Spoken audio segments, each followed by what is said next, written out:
Hola, soy Fabi, profesora de Historia del Arte y de Historia de la Arquitectura de la Fundación Ampatu, y les voy a compartir las formas exóticas de la arquitectura de la India.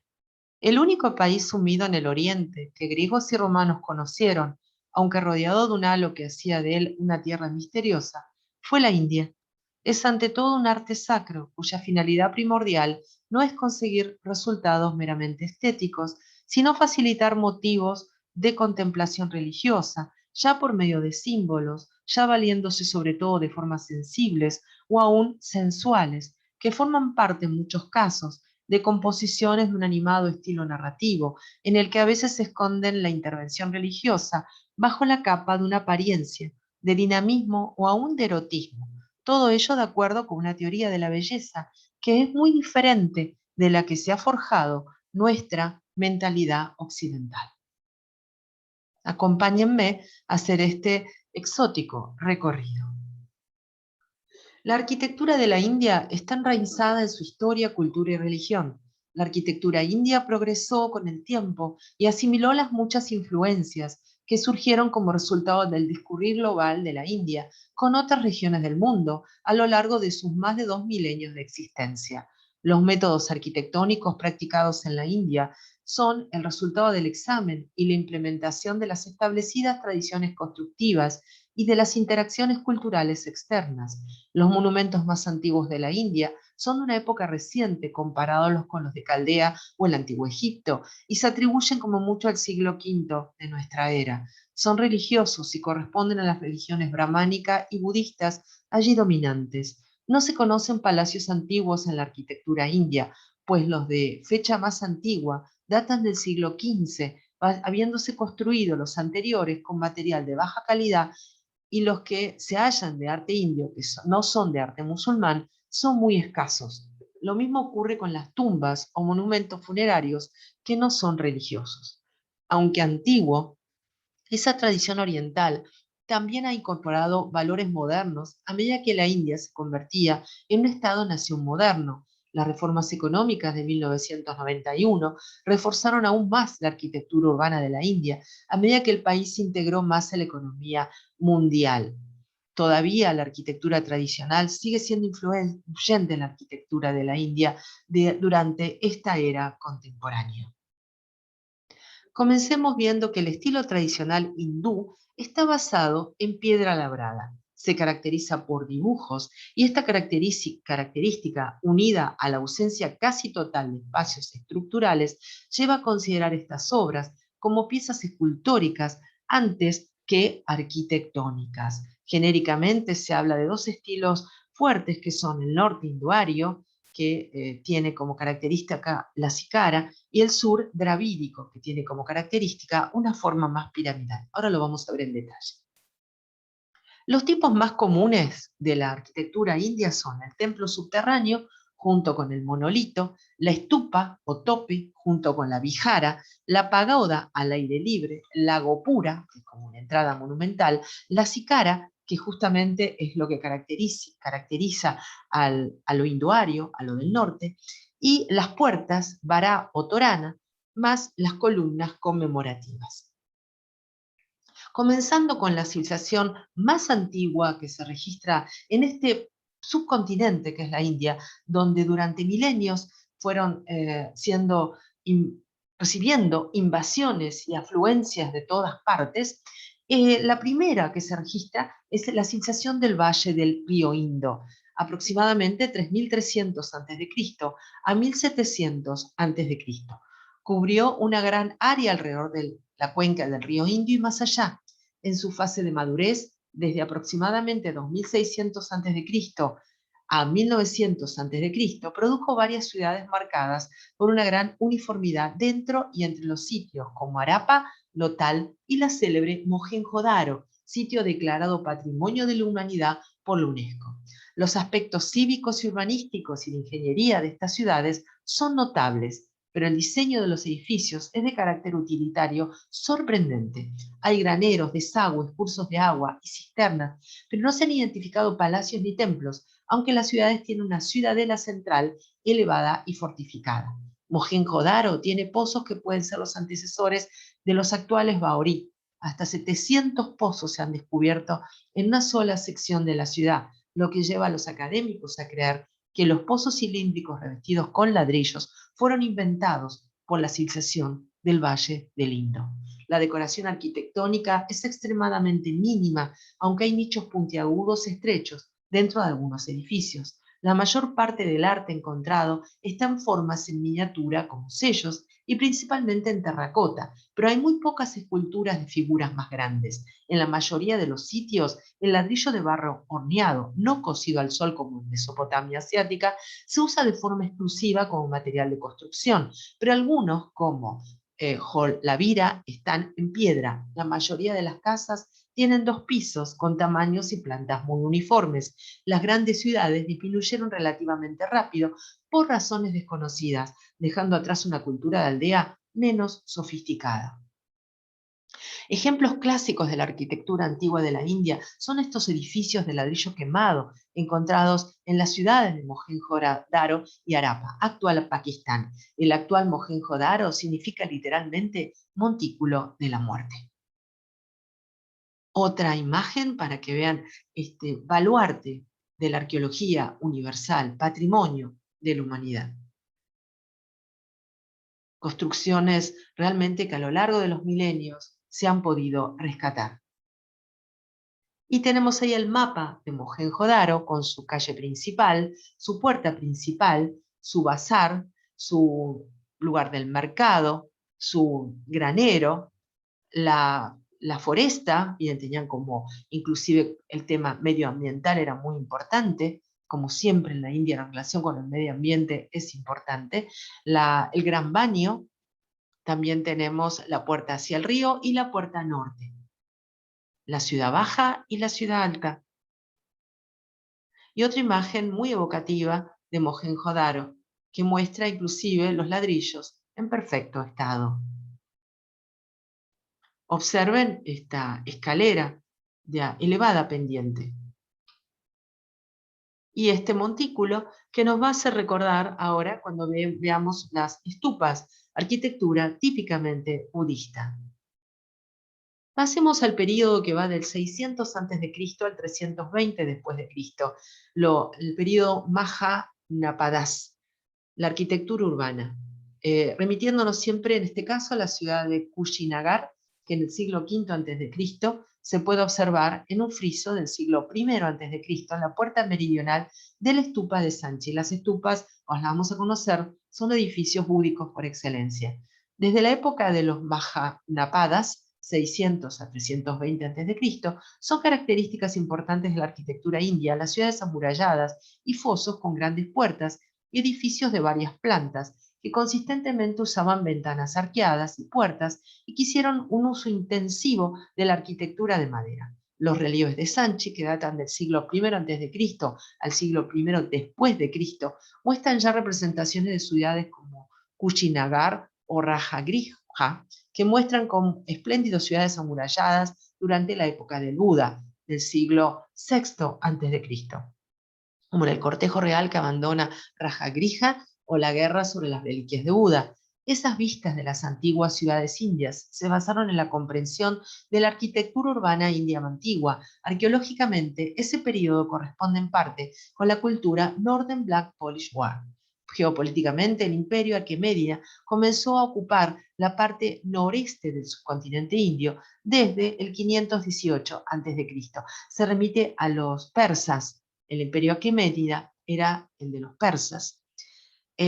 Varios tipos de viviendas individuales de la época del Buda, que aproximadamente se fecha del 563 al 480 y también del 483 al 400 a.C., se asemejan a chozas con puertas decoradas con chaitía. Vamos a ver qué es una chaitía.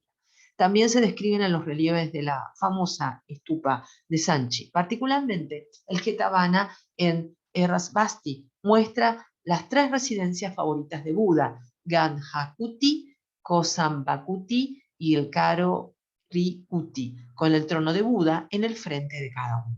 El jardín de Jetavana fue presentado al Buda por el rico banquero Anathapindika Pindika, quien lo compró con tantas piezas de oro que cubrían la superficie del suelo. Por ello, el primer plano del relieve se muestra cubierto con las antiguas monedas de la India, que se llamaban Karshapanas, tal como se muestra en un relieve similar en Bharhut. Aunque los relieves de Sanchi remontan hasta el siglo I a.C., la escena retratada tiene lugar durante la época del Buda, 4 siglos antes, lo que se considera un indicio importante de la construcción de tradiciones en esos tiempos tempranos.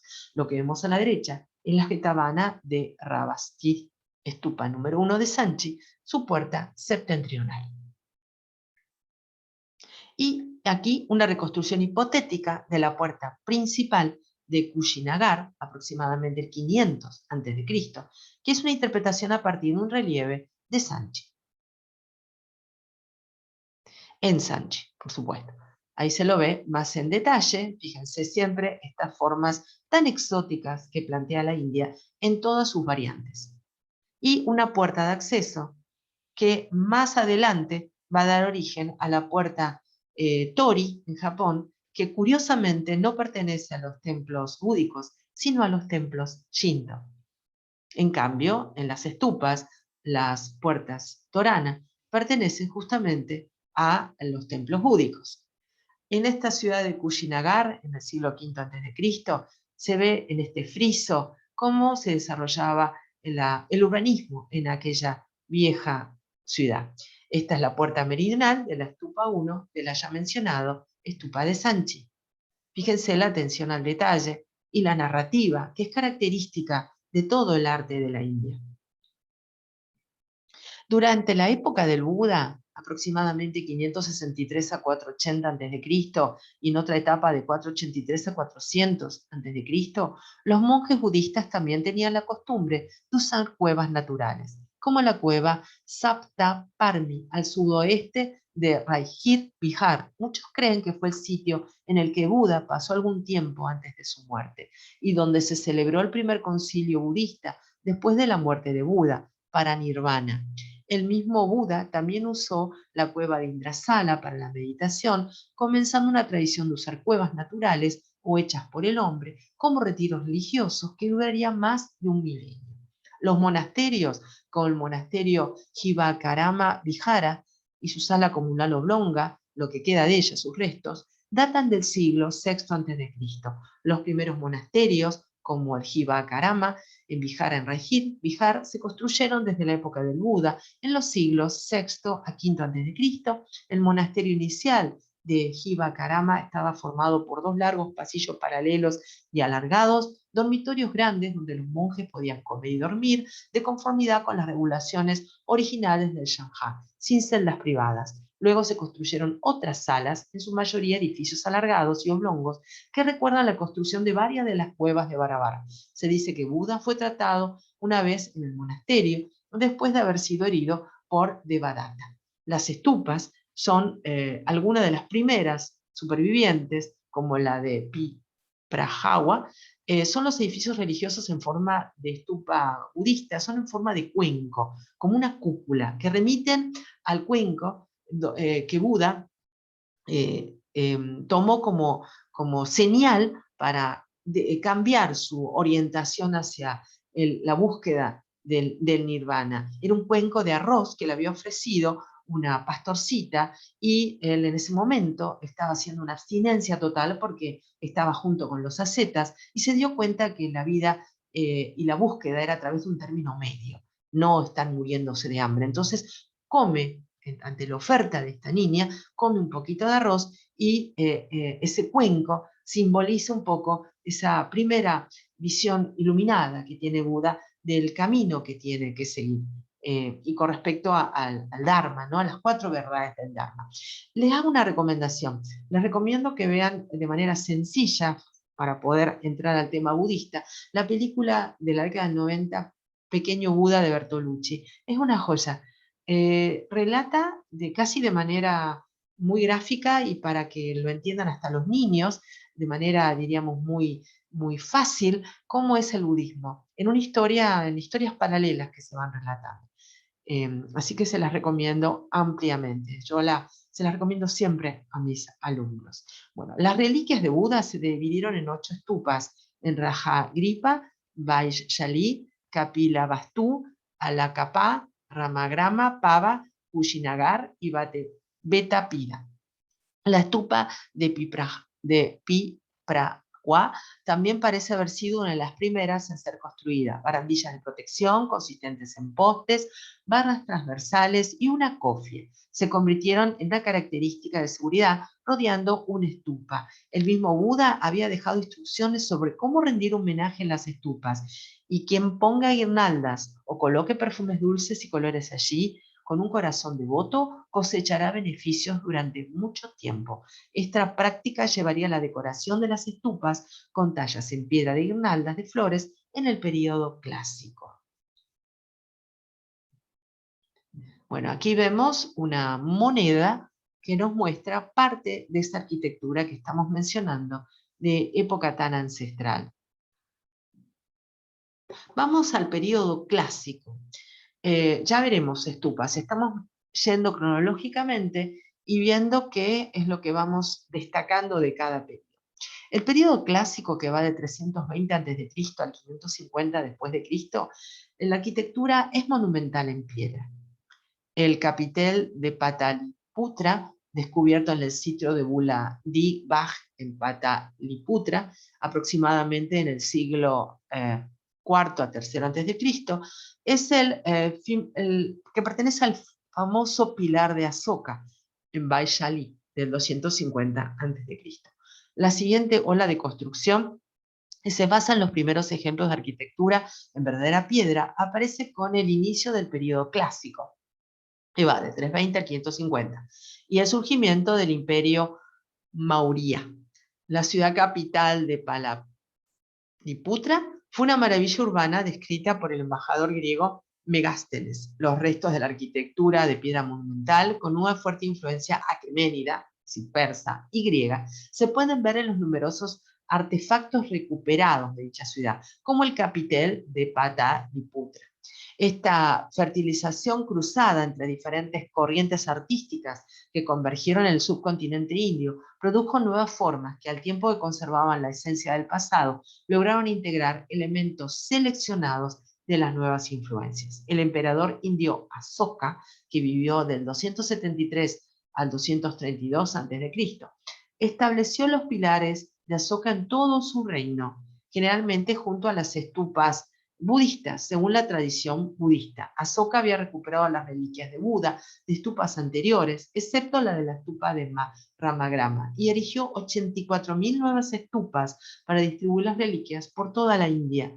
En efecto, se piensa que muchas estupas datan originalmente de la época de Asoka, como en Sanchi o en Kesavilá, donde también erigió pilares con sus inscripciones, y posiblemente en Barhut, Amaravati y Dharmarajika en Gandhara. Asoka también construyó el inicial templo Mahadobi en Bodh-Gaya, alrededor del árbol Bodhi, el árbol donde Buda recibe la iluminación, incluyendo obras maestras como el trono del diamante, y también se dice que estableció una cadena de hospitales en todo el imperio Maurya en el año 230 a.C. Uno de los edictos de Asoka dice: en todas partes el rey Piyadasi, Asoka, erigió 2 tipos de hospitales: hospitales para personas y hospitales para animales. Donde no había hierbas curativas para personas y animales, ordenó que fueran compradas y plantadas. Realmente un adelanto increíble.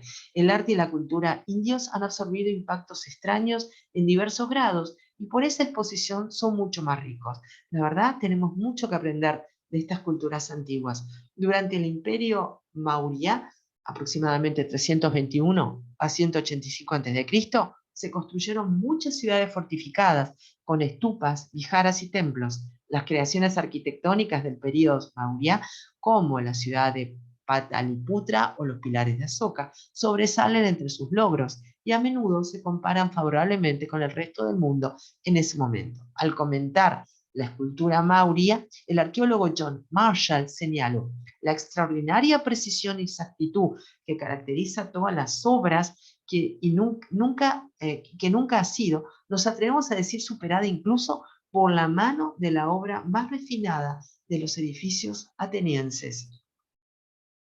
Bueno, miremos el famoso pilar de Asoka en Baishali del 250 a.C., a tal punto que ese león que ven allá arriba en el capitel, culminando el capitel, es un emblema de la India actual. Y siempre este paisaje tan ensoñador que nos plantea la India en su relación con la naturaleza.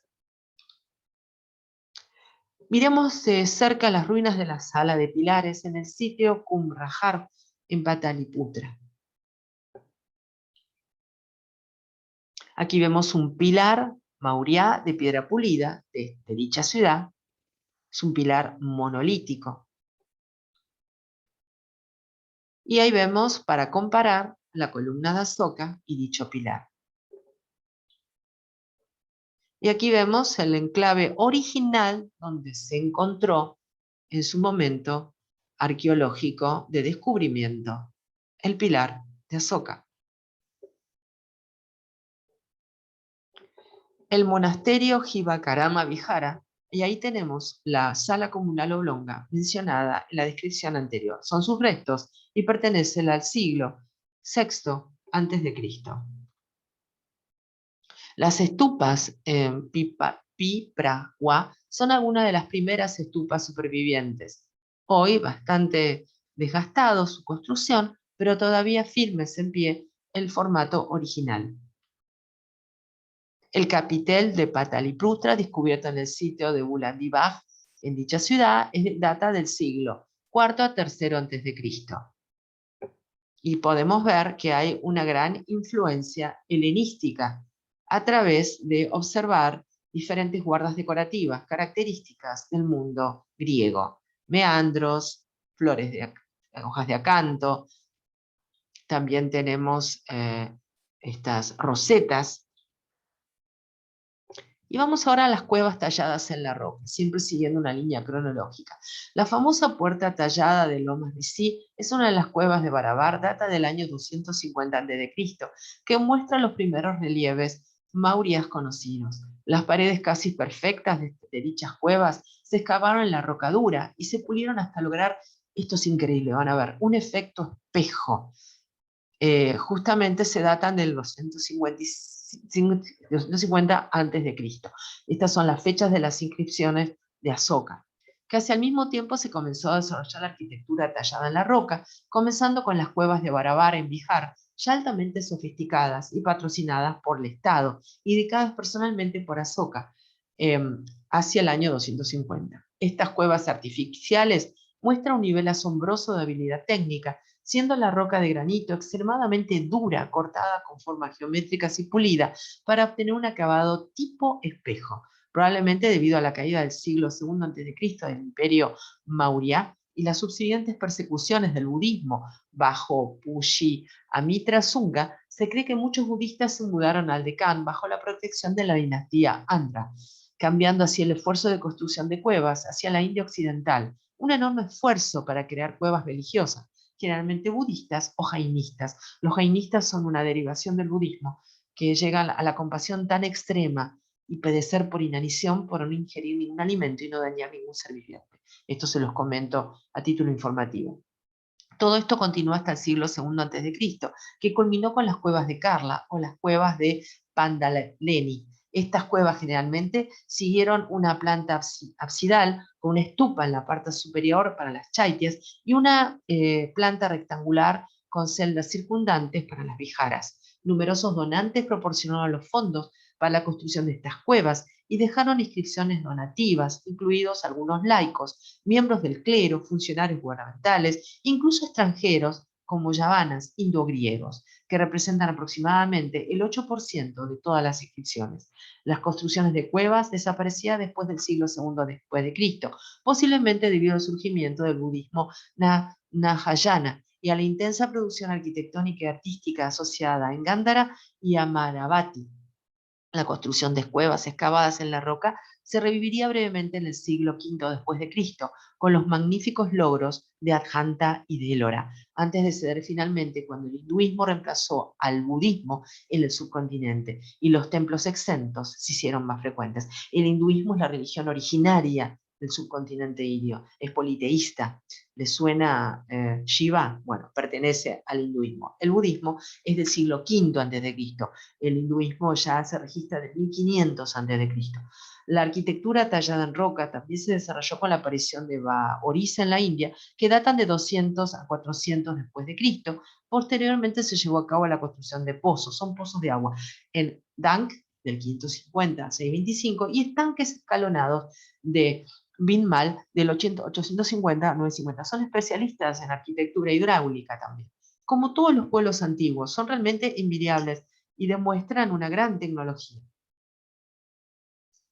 Y aquí vemos el templo Kailash de la cueva 16, así catalogada, en Ellora, las famosas cuevas de Ellora y Adjanta. Están excavadas en la roca. La cueva Saptaparni, luego del retiro de Buda, el lugar donde se retira Buda,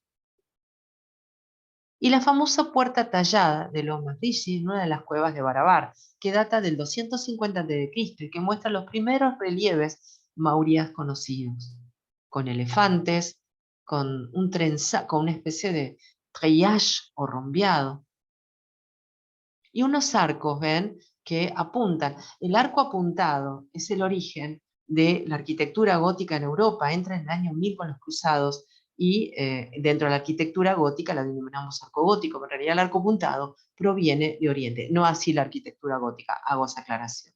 Esa es una invención europea. Las paredes paxi perfectas de las cuevas de Barabar se excavaron en la roca dura y se pulieron hasta lograr un efecto espejo. Fíjense el efecto que da de este monje, cómo se refleja, parece metal. Datan del 250 a.C., fecha de inscripción del emperador Asoka. Es realmente fascinante. Y la cueva monasterio jainita de las cuevas de Udayagiri y Kandagiri del siglo II a.C. Los jainistas, esta eran derivación del budismo que llegaba a los extremos de lo compasivo hacia todo lo viviente. Monumentos jainistas, el Chitaral, siglo I a.C., siempre rodeados actualmente. La India conserva la naturaleza, hasta inclusive higueras y otros árboles se entremezclan con las ruinas. Es un buen ejemplo a seguir, dado que en este momento el planeta está sufriendo de una super deforestación que está llevando al extremo el ecosistema y el medio ambiente. Estos pueblos antiguos nos dejan un gran legado. Y esto es lo que se llama una chaitya, que es como una gran cueva, ¿ven? Que parece que como si uno entrara a esos hipotéticos, en los cuentos, ¿vieron? Como Pinocho, que uno entraba dentro de la ballena, como si fuera adentro un organismo viviente gigantesco, con una ballena, y lo que se viera fueran las costillas, ¿no? Es una locura esto, realmente es fascinante. Entonces esta gran chaitya en las cuevas de Karla, en Maharashtra, datan del 120 a.C. Es muy orgánico todo. También tenemos aquí Gautamiputra Vihara en las cuevas Pandaleni, construidas en el siglo II a.C. por la dinastía Satavahana, donde se puede ver que son columnas, más bien pilares, porque son de forma más bien cuadrangular, los pilares son más cuadrados y las columnas más cilíndricas, con unos importantes capiteles, los capiteles son las cabezas, y unos muy fuertes ábacos, donde se apoya la primera viga. El ábaco es la parte superior del capitel. Se los voy a señalar con un lápiz. Miren, vamos a mostrarlo aquí. Ven, acá está, ¿ven? Este sería el capitel y este sería el ábaco. Y aquí está el arquitrabe, la primera viga. Como pasa en los órdenes antiguos grecolatinos, tenemos arquitrabe, friso y cornisa. Ese entablamento que se adintela sobre las columnas. es toda construcción portante, obviamente acá. Las paredes y los sostenes son fundamentales para poder sostener este sistema de adintelamiento, a diferencia de la bóveda. Bueno, los templos tallados en la roca son cuevas artificiales o naturales, pero labradas, como las de Adjanta, así que puede haber cuevas naturales que se aprovechan y otras que se extrae la piedra, dispuestas con techos generalmente planos o adintelados, con gruesas columnas, extrañamente molduradas, que en su estructura general recuerdan las construcciones de ensamblaje de madera que debieron ser las primitivas en la India. Todo esto le pasa, les comento, a todos los pueblos antiguos. Le pasa lo mismo a Egipto. Si antiguamente se construía originalmente en materiales caducos con madera y después se pasa a piedra. Análogos a estos santuarios indios y del mismo tipo de arte son las construcciones monolíticas, templos excavados y tallados en una roca al aire libre, que también se decoran con multitud de relieves mitológicos por dentro y por fuera, y su tipo es el templo Kailash en Ellora, que mide 84 metros de largo por 48 de ancho y 32 de altura, y que data, según los investigadores, del siglo VIII. Fíjense, todo esto fue a costa de ir sacando piedras y tierra de este enclave rocoso. Figuras de corte muy erótico, con la forma del tribanga arqueado, que ahora después vamos a destacar en los templos de la Edad Media de la India. Bueno, nuevamente aquí tenemos esta imagen que vimos al comienzo para ilustrar, pero son las cuevas de Ajanta. Son 30 monumentos budistas excavados en cuevas, construidos bajo los Vakatakas alrededor de los siglos V a.C. Se remite a los gobernantes, ¿no es así? Y fíjense, esas son columnas que están como poligonadas abajo, hechas en forma de polígono, y tienen importantes capiteles y ábacos, y arriba el entablamento que apoya de manera fuerte. Y ahora sí, conozcamos las estupas, que siempre simbolizan ese bol de arroz, ¿no?, que le ofreció esta pastorcilla a Buda, haciéndole cambiar el rumbo de su búsqueda de la iluminación. Las estupas, en este caso la famosa estupa número 3 de Sanchi, del estado de Madhya, en Pradesh. La estupa es voz del idioma sánscrito, que significa tumba o túmulo. Acá habla claro que el sánscrito es el idioma original que se hablaba por aquellos tiempos. Es un edificio circular, terminado en forma semiesférica y destinado a guardar reliquias de Buda o de un santón indio. Se construían en ladrillo y piedra y solía situarse sobre plataformas circulares, accesibles por 2 rampas, y se rodeaba de columnas o de una empalizada. Cerca de estos edificios se levantaban capillas para los anas contemplativos, que debían ser como los custodios de las estupas, y con el tiempo se fueron aumentando estas capillas. Se decoraron con estatuas de Buda y se unieron entre sí, llegando a formar auténticos conventos o viharas. En estas viharas de formas variables se advierte el inequívoco influjo griego, hasta el punto de constituir muchas de ellas un arte especial que hoy se denomina indohelénico y que es dominante en las regiones de Cachemira y Gándara, y pervivió hasta el siglo V de nuestra era. La primera invasión importante externa que recibe la India es justamente la griega. Pagodas. La pagoda moderna es el avance de la estupa india, una estructura en forma de túmulo donde se resguardaban reliquias sagradas. La forma arquitectónica de la estupa se esparció por Asia, tomando diferentes formas, al incorporársele detalles específicos de cada localidad. Debido a su altura, las pagodas atraen los rayos, lo cual reforzaba el que fueran percibidas como lugares cargados espiritualmente. Muchas pagodas tienen en su techo una estructura que funciona como pararrayos, llamada finial. Además de su función física, el finial tiene un significado simbólico en el budismo. Suele representar al maní o quinto elemento y a veces es decorado con diseños de flor de loto. Y ahí se puede ver justamente lo que yo les conté antes de la puerta de acceso, que simboliza para el budismo dentro del continente asiático. Esa puerta torana representa el acceso a un templo búdico. En cambio, en Japón, una puerta similar de color rojo enclavado en el paisaje, que es la puerta Tori, anuncia el templo Shinto y no búdico. Está todo trabajado con figuras adaptadas al marco arquitectónico. Es de una inventiva, pero más que exótica. Y ahí se ve el detalle de la estupa número 3 de Sanchi en el estado de Madhya Pradesh, con su justamente puerta de acceso. Las estupas decoradas fueron pronto ricamente decoradas con estos relieves escultóricos después de los primeros intentos en Sanchi. Las decoraciones escultóricas y las escenas de la vida de Buda se usaron en Barhut del 115 a.C., en Bodh Gaya en el 60 a.C., en Mathura del 125 a 60 a.C., y nuevamente en Sanchi para la elevación de las Toranas del siglo I a.C. al siglo I después de Cristo. Luego en Amaravati del siglo I a II. El adorno decorativo de las estupas también tuvo un desarrollo considerable en el noroeste de la zona de Gándara, con estupas decoradas como la estupa de Budkara, monumentalizada con elementos decorativos helenísticos del siglo II a.C., o las estupas Loriyan Tangai del siglo II a.C. La arquitectura de la estupa se adoptó en el sudeste y el este de Asia, donde se convirtió en un prominente monumento budista utilizado para consagrar reliquias sagradas. Los arcos de entrada indios, la Torana, llegaron al Asia Oriental con la expansión del budismo, y algunos estudiosos sostienen, ahí está, lo que mencioné antes, que la puerta Tori deriva de las puertas Torana en el sitio histórico budista de Sanchi, del siglo III a.C. al siglo XI de nuestra era.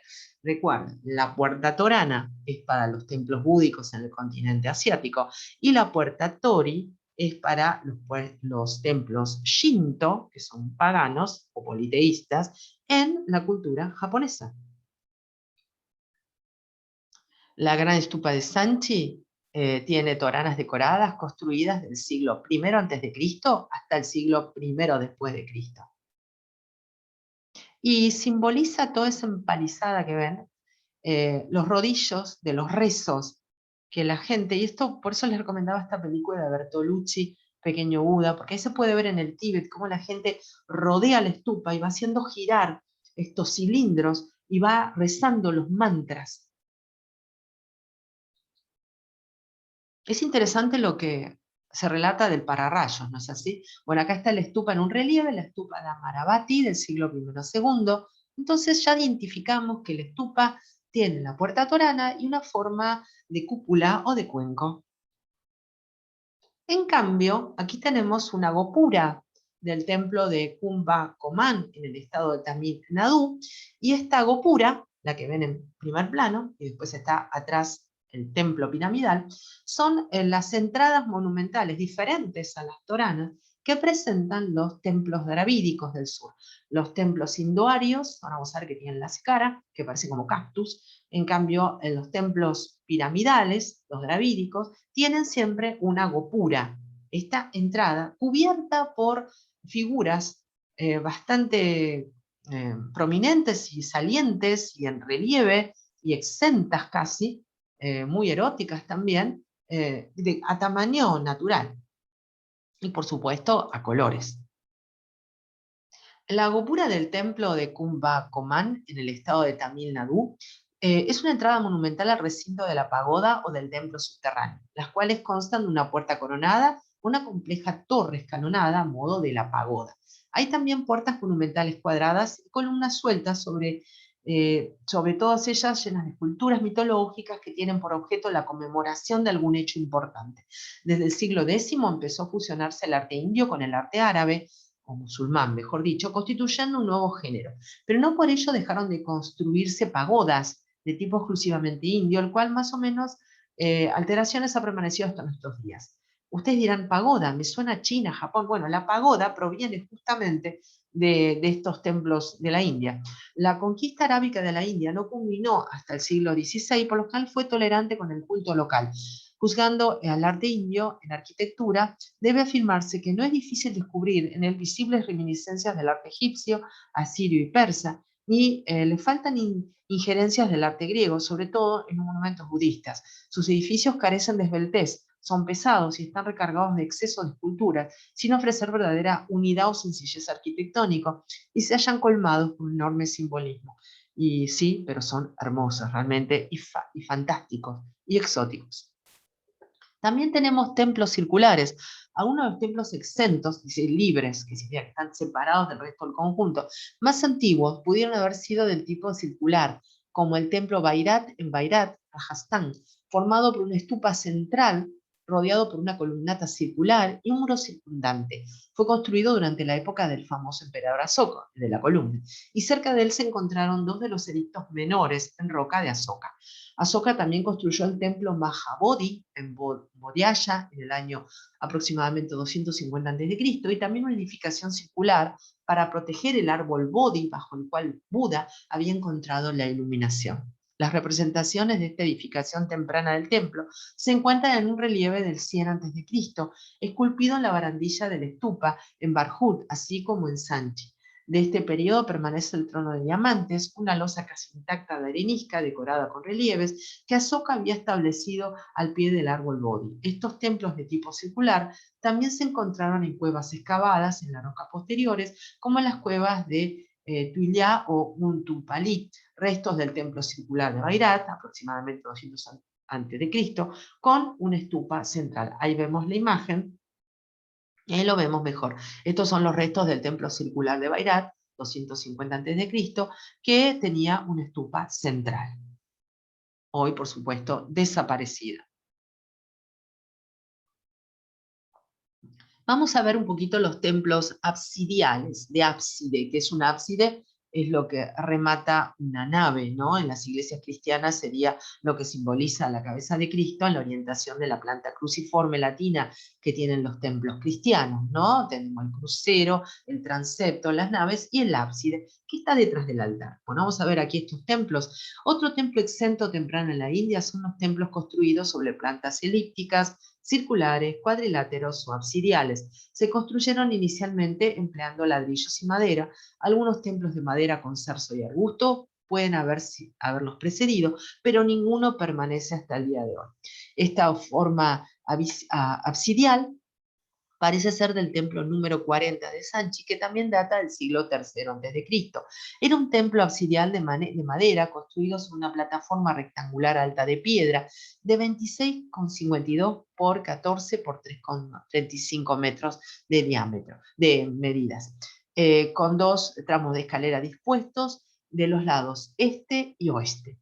El templo, siempre este tema de orientar, ¿vieron? Hay que orientar a los puntos cardinales. El templo fue incendiado en algún momento del siglo II antes de Cristo. Este tipo de edificación absidial también se adoptó en la mayoría de las cuevas, con sus chaitia y grijas, como en las cuevas de Barabar del siglo III antes de Cristo, y en la mayoría de las cuevas posteriores con entradas laterales y luego frontales. Se conserva todavía un templo absidial independiente, aunque en una forma ya modificada, el templo de Trivikrama en Ter, Maharashtra. Ahí lo vemos, una ilustración del templo número 40. Recuerden que parece que se prendió fuego en Sanchi, que databa fechado en el siglo III antes de Cristo. ¿Y qué significa esto? Bueno, que tiene como una gran nave y culmina con este ábside o remate en una cabecera, con orientación. Y ahí tenemos, ven, este templo de Trivikrama en Ter, un antiguo templo budista absidial al frente del cual se agregó luego una mandapa cuadrada hindú. Y tenemos otro más, este templo absidial de Sheharla, también convertido más tarde al hinduismo. Así como que fue usado por dos tipos de creencias religiosas, aunque les comento que el hinduismo es religión, pero originalmente el budismo es una doctrina filosófica, al igual que el confucianismo y la doctrina de Lao Tse. Ahí se puede ver las figuras correspondientes al hinduismo, siempre tan eróticas, con esa forma sinuosa del tribanga. Ahora las vamos a ver en detalle. Vamos a los templos piramidales truncados. A través de este relieve podemos ir viendo de qué se trata. Se piensa que el templo en forma de pirámide truncada derivó del diseño de las estupas escalonadas que se habían desarrollado en Gándara. El templo de Mahabodhi, en Bodhgaya, perdón, mi pronunciación del sánscrito es mala, pero bueno, son nombres complicados. Es un ejemplo de este tipo, adaptando el diseño Gándara una sucesión de pasos con nichos que alojan imágenes de Buda, alternando con pilares grecorromanos, como se ven en las estupas de Jaulián. La edificación está coronada por la forma de una estupa hemisférica, coronada por remate, formando un alargamiento lógico de las estupas gándaras escalonadas. Aunque la edificación actual del templo Mahabodhi se remonta al periodo Gupta del siglo V después de Cristo, la conocida como placa del templo Mahabodhi, eh, descubierta en Qumran y fechada entre el 150 y 200 después de Cristo, basándose en sus inscripciones datadas y los hallazgos combinados de las monedas, sugiere que la edificación piramidal ya existía en el siglo II después de Cristo.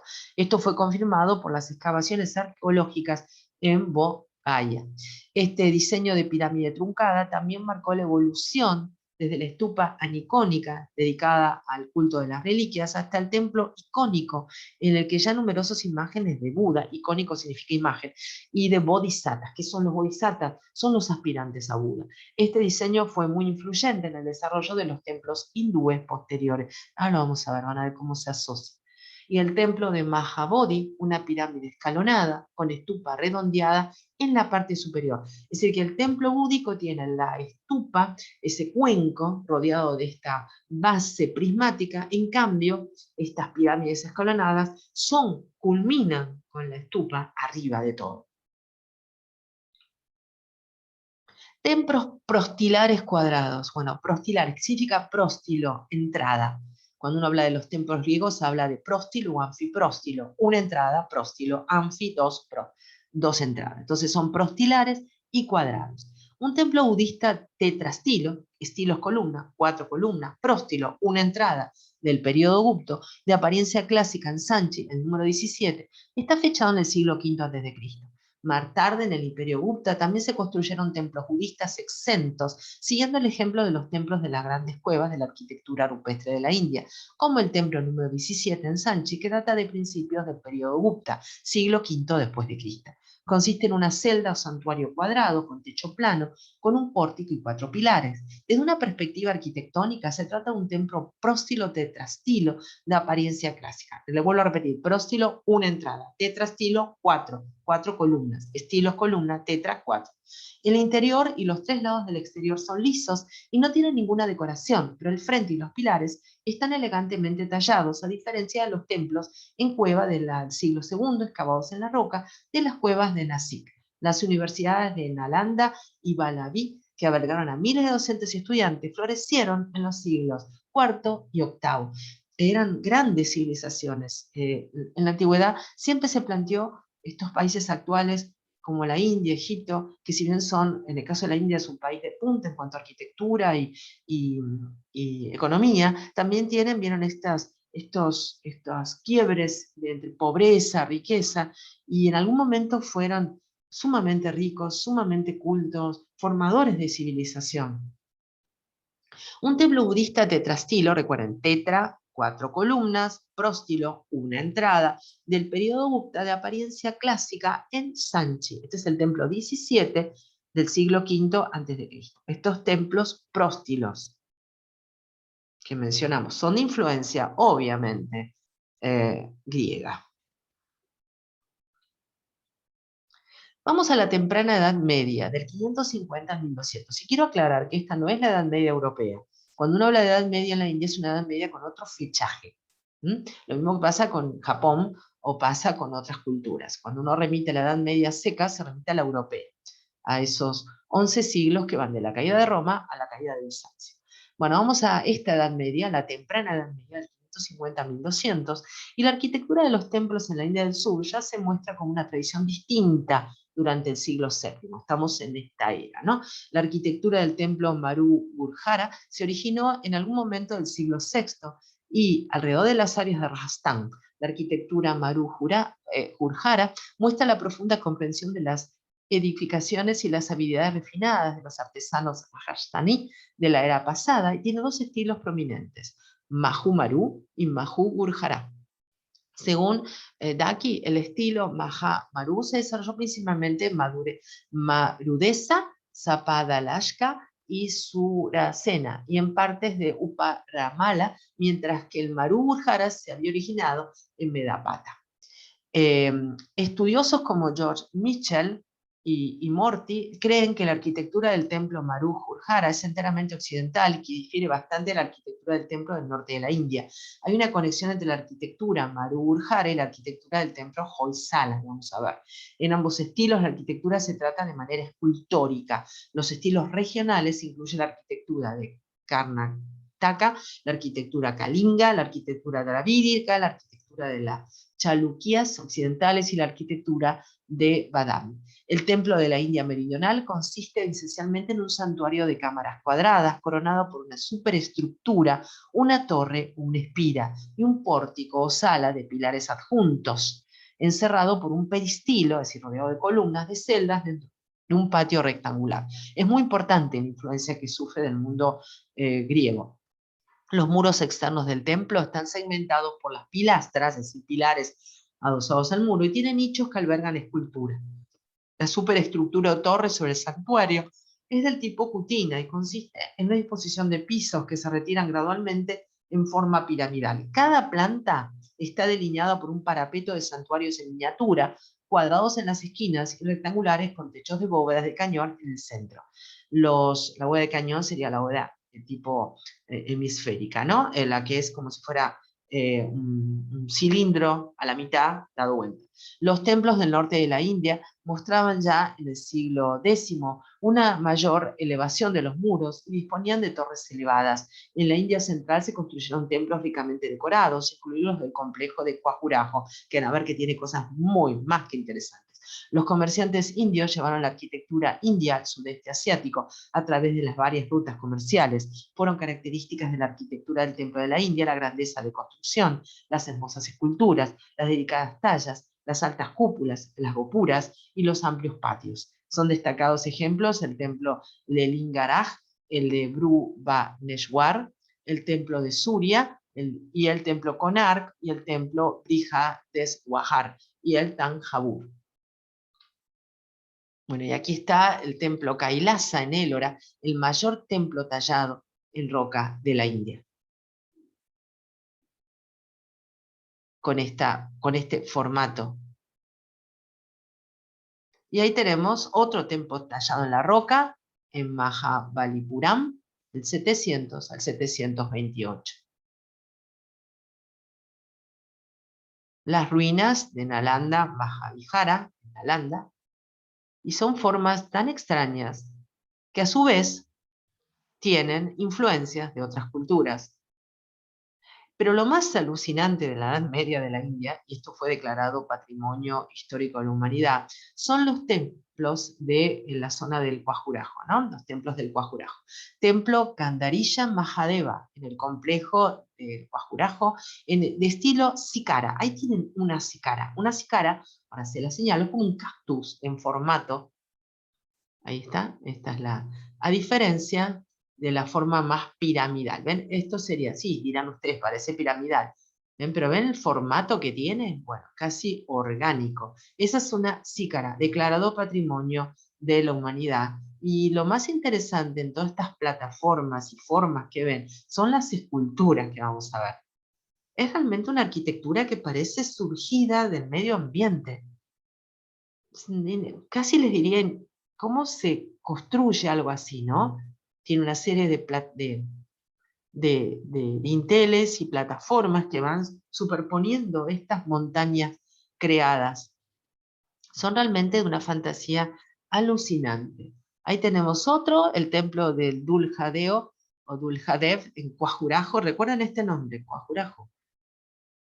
Y vamos a ir acercándonos para que vean, ven, en el templo Visvanath de Khajuraho, en el estado de Madhya Pradesh, estas esculturas tan inquietantes que no dejan nada a la imaginación.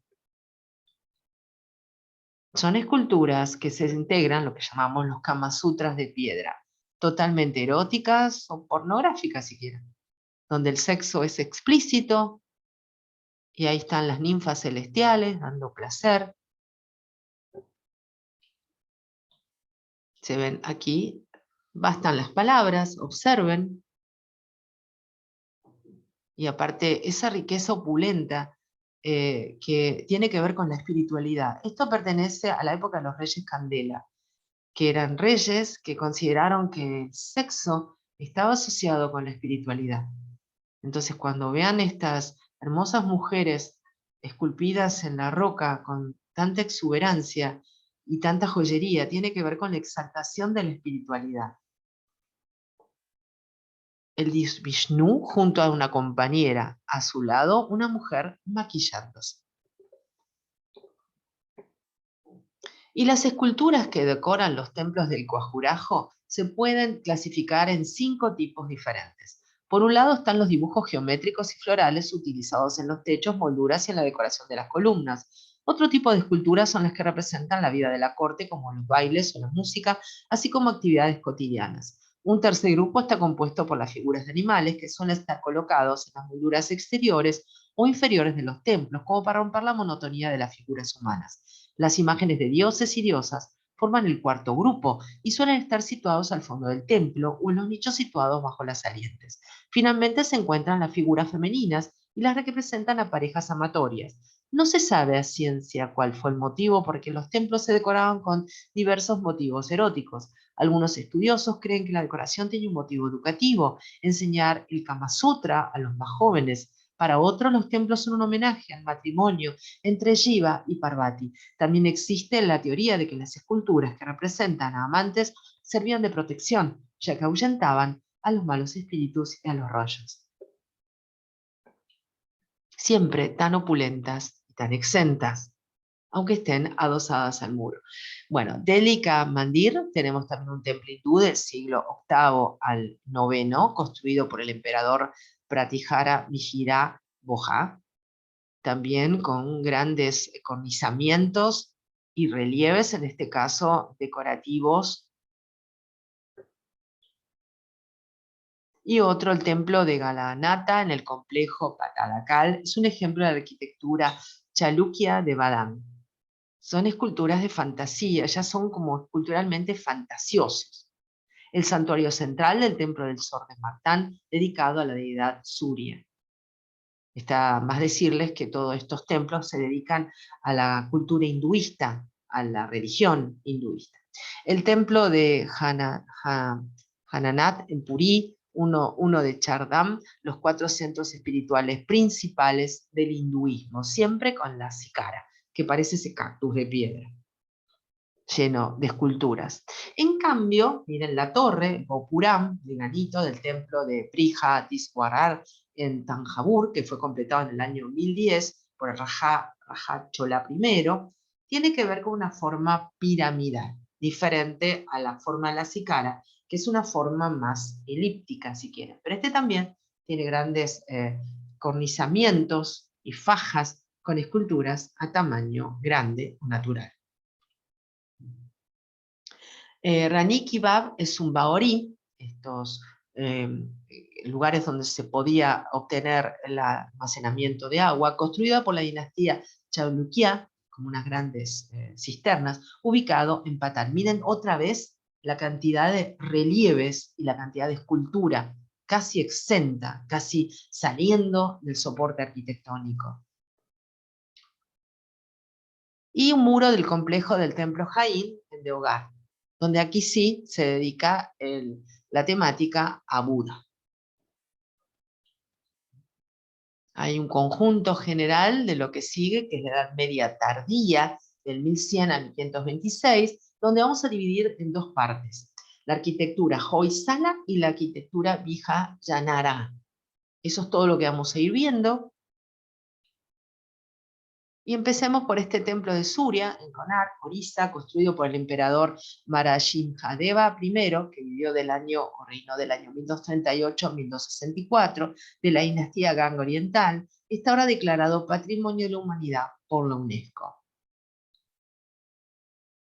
Tenemos aquí la puerta Warangal, Kakatiya Kala Toranam, en ruinas, construida por la dinastía Kakatiya. Se asemejan a las puertas justamente toranas que vimos en las estupas búdicas. Y el templo Virupaksha Rajagopura, que tenemos una torre principal sobre la puerta de entrada en Hampi. Bueno, esto tiene que ver con una forma más piramidal. Entonces, el norte, que es lo indoario, tiene la Sikara, que parece en esa forma más orgánica. Y el sur tiene la cuestión más piramidal, la dravídico, ¿no? Que tiene la puerta de entrada a la Gopura. Bueno, aquí hay unas balustradas de elefantes en el templo de Bus Sevara. Siempre el elefante, un animal emblemático de estas tierras. También ataviado con riquezas, porque las riquezas, recuerden, no tiene que ver ostentación en estas culturas, tiene que ver con la espiritualidad, lo mismo que el tema de lo sexual. Tenemos acá el mercado de Vijayanagara en Hampi, junto con el tanque sagrado, siendo el tema del agua, ubicado en el costado del templo de Krishna. Hare Krishna, ese célebre rezo que deben conocer. Y el templo Vitala en Hampi. Miren qué interesante, como una especie de carruaje con ruedas, hecho en piedra. Tiene que ver también con todo el tema del devenir de la creación. En la cultura, en la religión hinduista originaria, se habla de una creación y destrucción, que hoy en día a nivel científico y extrapolándolo se puede relacionar con la teoría del Big Bang. Les invito a indagar sobre ese tema si les interesa. Estos pueblos antiguos tenían una sabiduría que asombra, perdida, lamentablemente. Y vamos a dividir entre la arquitectura Hoysala, el primer caso, el estilo de las construcciones desarrolladas durante los siglos XI y XIV bajo el control del imperio Hoysala, en nuestra era por supuesto, en la región conocida como Karnataka. Esto sería el final de la Edad Media para la India. Hoy en día Karnataka, estado del sureste de la India. Estudios sobre el estilo revelan una insignificante influencia indoaria, mientras el impacto del estilo del sur de la India es más apreciable. Recuerdan, lo del sur tiene el tema piramidal, lo dravídico. Templos grandes y pequeños que se edificaban durante el siglo XIII permanecen como muestra del estilo arquitectónico Hoysala, entre ellos el templo Chenakesaba en Belur y el templo Hoysala-Eswará en Ale Bidú y el templo Kesaba en zona más pura. Una característica de la arquitectura de los templos Hoysala es su atención al detalle y la habilidad de los artesanos, que también se ven en los templos de Velavadi, Amitapura y Nuge Jalí. Uno de los principales destinos turísticos es Karnataka. Los templos Hoysala ofrecen la posibilidad de examinar la arquitectura medieval hindú de la tradición Karnataka Dravida. Esta tradición nació en el siglo VIII bajo el patronazgo de la dinastía Chalukya de Badami, se desarrolló durante el siglo XI por los Chalukyas occidentales de Basa Kalian y finalmente se transformó en un estilo independiente en el siglo XII, durante el reinado de los Hoysala. Inscripciones en canales medievales se muestran incisos en piedra de los templos, dando detalles sobre estos e información sobre la dinastía de los Hoysala. El 5 de enero de 2004, el bien conjunto sagrado de los Hoysala fue inscrito en la lista indicativa de la India, paso previo a ser declarado Patrimonio de la Humanidad en la categoría de bien cultural. Aproximadamente 100 templos del periodo Hoysala perduran hoy. Diferentes elementos en el templo de Kesava en Somanapura. Fíjense qué riqueza escultórica. Es realmente de una fantasía y un exotismo único. Y aquí tenemos planta estrellada del santuario en el templo de Chenakeshava en Aralagupe. Fíjense qué interesante, es una planta estrellada, están las puntas de estrella, siempre con la influencia del lo dravídico. El templo de Kesava es el complejo de Chenakeshava en Belur, ha sido un templo activo desde su fundación, así que todavía se sigue utilizando para la religión, para el culto. El templo de Chenakeshava es un ejemplo modélico de la arquitectura Hoysala. Bueno, vamos a la otra. La arquitectura Vijayanagara. El estilo de las construcciones desarrolladas durante el gobierno hindú del imperio Vijayanagara del año 1366 a 1565 gobernó en la India del Sur, desde su capital real, en dicha localidad, Vijayanagara, a orillas del río Tungabhadra, en el actual estado de Karnataka, el imperio construyó templos, monumentos, palacios y otras edificaciones en todo el sur de la India, con una mayor concentración en su capital. Por supuesto, estos monumentos están considerados hoy en día Patrimonio de la Humanidad por UNESCO.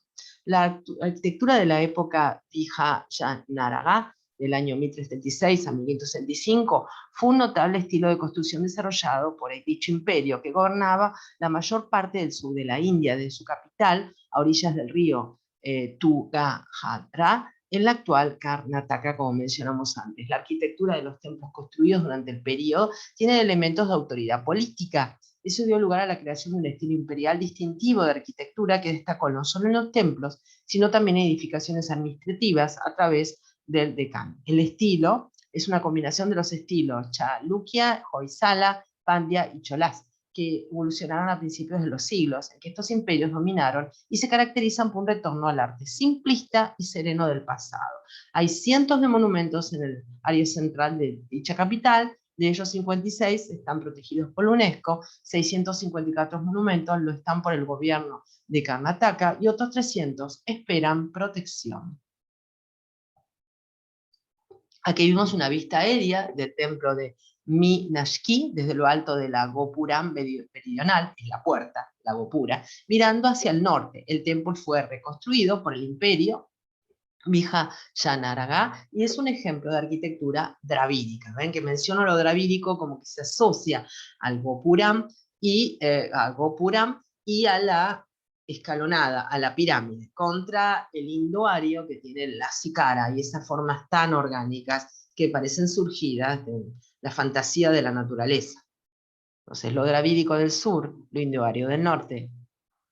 Y aquí tenemos otra construcción, estilo típicamente dravídico, que también podemos interpretar como que es una sícara, pero es distinto justamente a la que vimos en el mundo indoario. Es mucho más orgánica.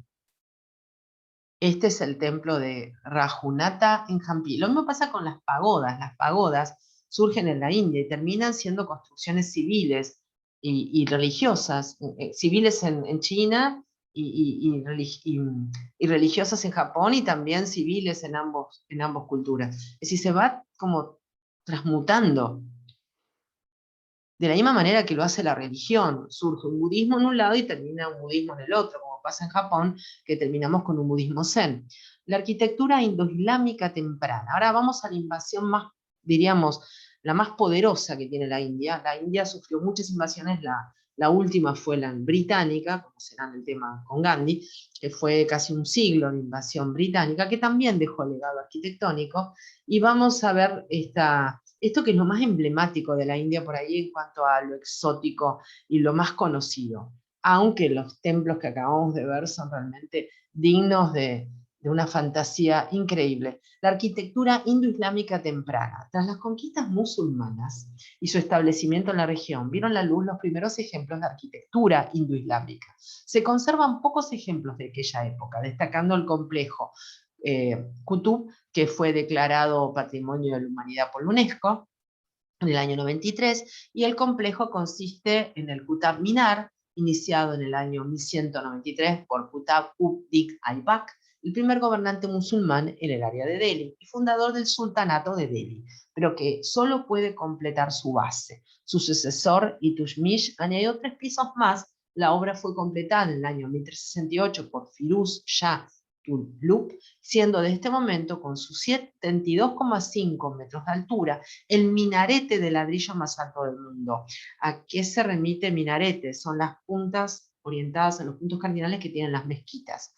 Y se conservan otros monumentos construidos por los sucesivos sultanes de Delhi, como el Alai Minar. El minarete quería doblar el tamaño del Qutb Minar y fue encargado por Alauddin Khilji, aunque nunca se completó. Otros ejemplos incluyen el fuerte Tujalbat y el complejo Hauz Qas. Sí, hay fuertes, hay minaretes y algo que es muy emblemático, enseguida lo vamos a ver.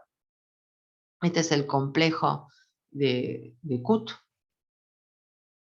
con su minarete y su arquitectura islámica, con sus formatos de arcos apuntados. y el Alai Minar en el mismo complejo, hoy en ruinas.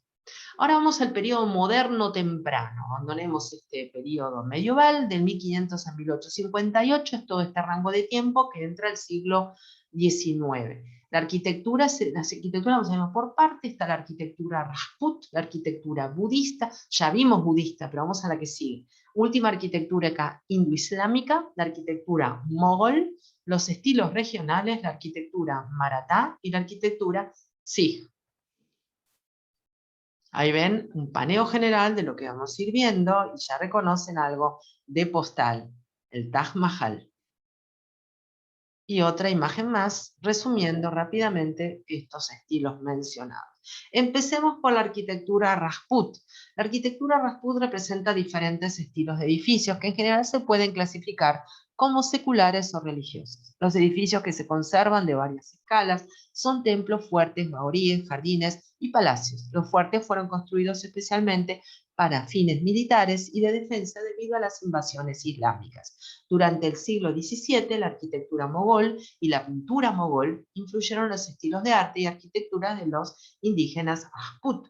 La arquitectura Rajput continuó hasta bien entrado en los siglos XX y XXI, ya que los gobernantes de los estados principescos de la India británica encargaron vastos palacios y otros edificios como el Museo Albert Hall, el Palacio Largar y el Palacio Umayyad Bawan. Estos grandes edificios generalmente también incorporaban estilos europeos, una práctica que finalmente llevó al estilo indo-sarraceno. Ahí tenemos un ejemplo construido desde el siglo XV por Rana Kumbla. Los muros del fuerte de Kumbla Gar se extienden a lo largo de 38 kilómetros y se dice que es el segundo muro continuo más largo del mundo después de la Gran Muralla China. Y muy pintoresco y muy fantasioso, como todo en la India. Y Kirti Stamba es un imponente monumento de la victoria ubicado en el fuerte de Chittogar. Seguimos con estas figuras de corte hinduista con tanta sinuosidad y voluptuosidad.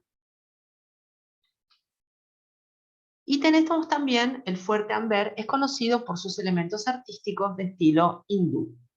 Esta es una imagen del fuerte enclavado en su lugar geográfico. Y el palacio de la ciudad fue construido por Uday Singh II, después de cambiar su capital a Udaipur debido a la invasión musulmana. Y está la influencia de lo musulmán.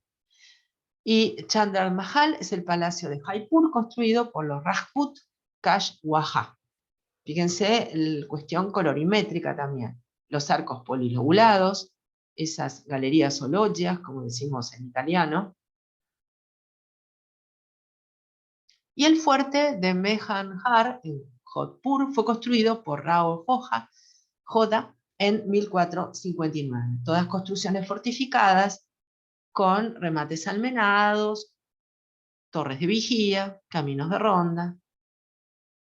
El templo jainita de Ranapur se construyó en el siglo XV con el apoyo del estado Rajput de Mewar. Y seguimos con esta arquitectura que deriva de lo anterior, plataformas, dinteles, superposición de frisos con esculturas en relieve, fuerte impostamiento. Fíjense qué interesante esto. Esto es la edificación más alta en el subcontinente indio, desde el año 1558 hasta 1970, después, bueno, con las construcciones contemporáneas. Es el templo Chatur Bhuj, dedicado a Vishnu, fue la edificación más alta, 105 metros de altura. Bueno, el dios Vishnu de la religión, justamente, india, ¿no? La religión tradicional de la India. Y el palacio Lakshmi Niwaz fue construido en estilo indo-sarraceno, encargado por el Maharaja del estado de Bikaner. Donde se pueden ver, ven, varios simetría, varias cúpulas en forma bulbosa, galerías, arcaturas ciegas, mucho trabajo de elaboración filigranada. Y vamos ahora dentro de esta lista de la arquitectura de este periodo, la arquitectura budista. Se desarrolló en el subcontinente indio esta arquitectura, siendo 3 los tipos de edificaciones asociados a la arquitectura religiosa, al budismo primitivo. Las viharas o monasterios, lugares para venerar las reliquias, las estupas, y los santuarios o salas de oración, las chaityas, esas que parecían, ¿se acuerdan? Entrar ante una ballena, también llamados chaitya y grihas, que más tarde se llamaron templos en algunos lugares. La función inicial de una estupa era la veneración y protección de las reliquias de Gautama Buda, es el nombre que se le da al célebre Buda, al príncipe Siddhartha Gautama. El primer ejemplo sobreviviente de la estupa está en Sanchi, que ya la vimos, en Pradesh. De acuerdo con los cambios en la práctica religiosa, las estupas se fueron incorporando gradualmente a los chaitya griha, cuevas de oración o salas de oración, y esto está ejemplificado en los complejos de las cuevas de Ajanta y las cuevas de Ellora, en Maharashtra. El templo de Mahabodhi en Budhaya, en Bihar, es otro ejemplo bien conocido, y la pagoda es una evolución de la estupa india. Y ahí tenemos, ven, el monasterio de Tikse, es la gompa más grande de Ladakh, construida en la década de 1500. Estos clásicos monasterios que vemos inclusive en el Tíbet. El monasterio de Tawang, en Arunachal Pradesh, construido en el siglo XVII, es el monasterio más grande de la India y segundo más grande del mundo después del Palacio Potala en Lhasa, en el Tíbet. Y tiene esa misma aspecto, fisonomía. Blanco con esos techos marrones. El monasterio de Rumtek, en Sikkim, fue construido bajo la dirección de Changchuk Dorje, el 12º Karmapa Lama a mediados del siglo XVIII. Estamos hablando, ven, estos lamas que van recibiendo, supuestos son como bodhisattvas, van recibiendo las sucesivas reencarnaciones y se les atribuye el camino de Buda. Muy colorido todo, es muy colorido todo en el Tíbet. Se pintan las esculturas también, se las pinta constantemente. Y vamos a la última arquitectura acá, la arquitectura indoislámica, la que se llama arquitectura mogol. La arquitectura mogol hace referencia al estilo arquitectónico que se desarrolló en el Imperio Mogol en los siglos XVI, XVII y XVIII, en toda la extensión del imperio, a partir de la India medieval. Continuó de las tradiciones iraníes y locales anteriores, alcanzó una perfección excepcional, enriqueciéndolas con elementos europeos. Van a trabajar acá artistas florentinos y otros completamente nuevos, logrando una amalgama de arquitectura islámica, persa, turca e india. Los edificios mogoles tienen un patrón uniforme de estructura y apariencia, incluyendo el uso de grandes cúpulas bulbosas, esbeltos minaretes en las esquinas, grandes salas, masivas puertas abovedadas y una delicada ornamentación. Sus gobernantes levantaron muchos mausoleos, mezquitas, fuertes jardines, ciudades, encontrándose aún hoy día buenos ejemplos en los actuales India, Afganistán, Bangladesh y Pakistán. La dinastía mogol se estableció en la región en 1526 después de la victoria de Babur en Panipat frente al santuario, al sultanato de Delhi en la dinastía Lodi. Durante su reinado de 5 años, Babur puso mucho interés en la erección de muchos edificios, aunque pocos han sobrevivido. Su nieto Akbar también construyó mucho y este favoreció que el estilo se desarrollase plenamente durante su reinado. Entre sus logros están la tumba de Humayun para su padre, el fuerte de Agra, la fortaleza ciudad real de Fatehpur Sikri, a unos 40 kilómetros del oeste de Agra, el Buland Darwaza, y el hijo de Akbar, Jahangir, encargó los jardines de Shalimar en Cachemira. La arquitectura mogol alcanzó su cenit durante el reinado de Jahan, quien construyó la Jama Masli, el Fuerte Rojo, los jardines de Shalimar en Lahore y el monumento mogol más famoso, el Taj Mahal. Aunque el hijo de Jahan, Aurangzeb, encargó edificios como los Badshahi Masjid en Lahore, su reinado correspondió con el declinar de la arquitectura mogol y del propio imperio. 6 elementos de la arquitectura mogol han sido declarados por la UNESCO Patrimonio de la Humanidad, entre ellos, por supuesto, el Taj Mahal. Y ahí lo tienen, el Taj Mahal en Agra, construido por Jahan como mausoleo para su esposa, culmen de la arquitectura mogola en la India, uno de los edificios más reconocidos en el mundo. Es una tumba dedicada al amor que le tuvo a su esposa. Está hecho de un mármol blanco con incrustaciones de piedras semipreciosas. Y ahí los tenemos a la pareja en cuestión, Mutaz Mahal, su bella esposa, que murió en parto y él quedó tan devastado que decidió construirle esta tumba maravillosa. El Taj Mahal se llama Corona de los Palacios. Es un monumento funerario construido entre 1631 y 1654 en la ciudad de Agra, estado de Uttar Pradesh, en la India, a orillas del río Yamuna, por el emperador musulmán Shah de la dinastía mogol. El imponente conjunto de edificios se erigió en honor de su esposa favorita, Arjumand Banu Begum, más conocida como Mutaz Mahal, que murió en el parto de su 14º hijo. Se estima que en su construcción trabajaron unos 20.000 obreros bajo dirección de un conjunto de arquitectos liderados por el arquitecto de la corte, Ustad Ahmad Lahore.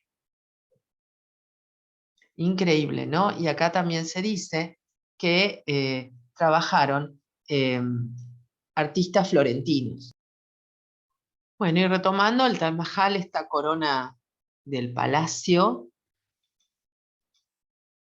que llevó, como vimos, 20.000 obreros, igual que la pirámide de Keops. Vemos unos detalles. Eso que ven ahí es todo elaboración de textos del Corán hechos en letra cúfica con piedras semipreciosas incrustadas sobre el mármol blanco.